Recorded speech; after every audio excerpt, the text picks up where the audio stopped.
En el siglo I después de Cristo, cuando el Imperio Romano dominaba las tierras de Judea y Galilea, la vida cotidiana estaba marcada por la presencia de soldados, impuestos y autoridades religiosas. Los caminos polvorientos conectaban pequeñas aldeas donde agricultores, pescadores y artesanos luchaban por sostener a sus familias. En ese contexto de esperanza y tensión, los maestros espirituales solían enseñar mediante historias. Entre ellos caminaba Jesús de Nazaret, quien hablaba del reino de Dios con palabras que desafiaban la manera en que las personas entendían la justicia y la verdadera grandeza. Muchas de sus enseñanzas ocurrían al aire libre, en los caminos que unían aldeas o en las colinas donde la gente se reunía para escucharlo. El paisaje de Judea estaba lleno de olivares y campos de trigo que se movían suavemente con el viento. Las casas eran sencillas, construidas con bloques de piedra caliza y techos planos de barro endurecido por el sol. El aire tenía olor a tierra caliente, a aceite de oliva y a madera quemada de los hornos de pan. Cerca de las casas, los cántaros de barro descansaban junto a pozos comunitarios, mientras burros y cabras caminaban lentamente por los senderos. En medio de una de esas reuniones, Jesús comenzó a hablar de un momento futuro. Vestía como la mayoría de los hombres judíos de su tiempo, una túnica larga de lana sencilla, ceñida con un cinturón de tela, y un manto que caía sobre sus hombros para protegerlo del sol. Sus sandalias mostraban el desgaste de muchos viajes. Su presencia era tranquila, pero firme. Cuando hablaba, el murmullo de la multitud se detenía. Jesús describió entonces una escena solemne.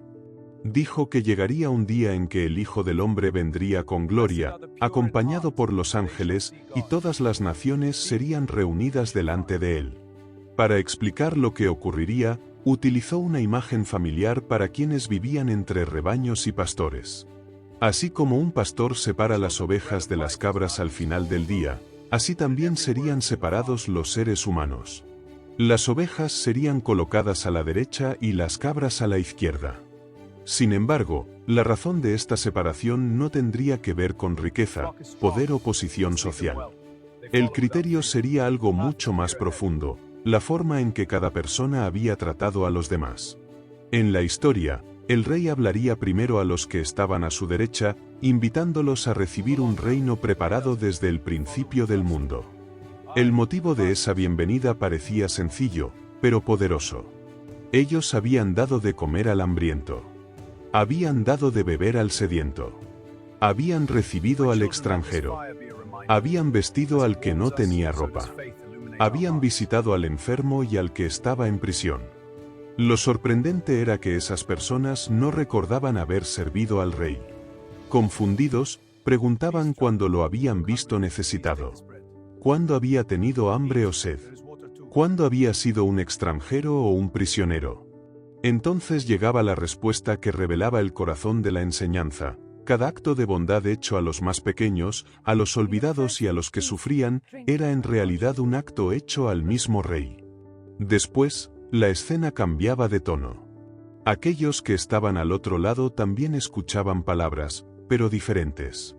No habían alimentado al hambriento ni ayudado al necesitado. Habían pasado de largo frente al dolor de otros. No era que hubieran cometido grandes crímenes visibles, sino que habían vivido sin compasión. La multitud que escuchaba a Jesús seguramente sintió el peso de esas palabras.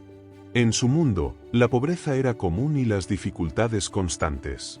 Sin embargo, la enseñanza mostraba que incluso en medio de la escasez, cada gesto de bondad tenía un valor eterno. Compartir pan con quien no tenía nada. Ofrecer agua fresca en un día caluroso. Dar refugio a un viajero cansado. Visitar a alguien olvidado por la sociedad. Esos actos simples se convertían en señales visibles de un corazón transformado. Algunos de los que escuchaban tal vez se sintieron animados, comprendiendo que la misericordia tenía un significado profundo delante de Dios.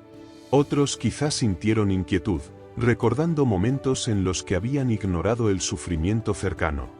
La historia no hablaba de ritos complicados ni de privilegios religiosos. Hablaba de humanidad.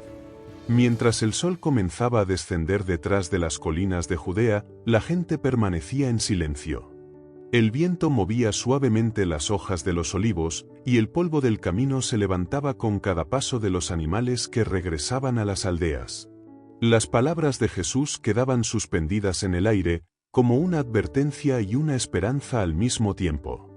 El juicio final que describía no era solo un evento lejano del futuro. También era un recordatorio del presente. Cada encuentro con otra persona podía ser una oportunidad para mostrar misericordia. Cada gesto de compasión podía reflejar algo del corazón de Dios. Y así, mientras la multitud comenzaba a dispersarse lentamente por los caminos de piedra, la enseñanza permanecía viva en sus pensamientos.